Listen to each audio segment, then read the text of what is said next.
నాకు రీసెంట్గా కొన్ని కమెంట్స్ వచ్చినాయి, నీకు మ్యాన్ బూబ్స్ ఉన్నాయా, గైనో ఉందా, ఆ ప్రాబ్లం ఉందా అని చెప్పి. నేను పట్టించుకోలేదు ఎప్పుడు, బట్ రిపీటెడ్గా డిఎమ్స్ కూడా వచ్చినాయి, నీకు మ్యాన్ బూబ్స్ ఉన్నాయా, ఎక్కువ చెస్ట్ ఫ్యాట్ ఉంది అది ఇది అని చెప్పి. దానికి నేను కూడా ఆన్సర్ చేయాలి కాబట్టి చెప్తున్నా. ఫస్ట్ ఒక్కసారి నా బాడీ కండిషన్ చూడండి.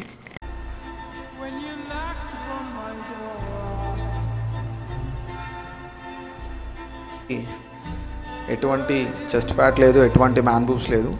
మ్యాన్ బూబ్స్ ఎట్లుంటాయో నేను ఒక్కసారి పక్కన మీకు స్క్రీన్ షాట్ ఇచ్చేస్తాను.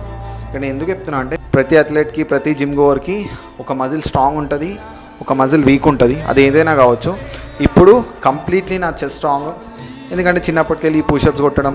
మీ అందరికీ నా ఇన్స్టాగ్రామ్ స్టోరీస్లో చూస్తే నా పుష్ మూమెంట్స్ స్ట్రాంగ్ ఉంటాయి. బెంచ్ ఈజీగా 100 kgs తోటి రెప్స్ కొట్టేస్తాను నేను. సో అందుకనే నా చెస్ట్ కొంచెం డామినెంట్గా ఉంటుంది. ఇప్పుడు నేను నా వీక్ పార్ట్ గురించి కూడా చెప్తా. చూసుకుంటే నా షోల్డర్ చూడండి, కంప్లీట్లీ డామినెంట్ ఉంటుంది. Front dwelt, side dwelt, back dwelt. Tricep కూడా స్ట్రాంగ్ ఉంటుంది, బట్ బైసెప్ వీక్ ఉంటుంది. ఇప్పుడు నేను నించున్నా సరే సరిగ్గా కనబడదు. సో అంతే, ఎంత పెద్ద తోపు బాడీ బిల్డర్కైనా వాడికి ఒక మజిల్ వీక్ ఉంటుంది, ఒక మజిల్ స్ట్రాంగ్ ఉంటుంది. నాకు నా బాడీలో చెస్ట్ స్ట్రాంగ్,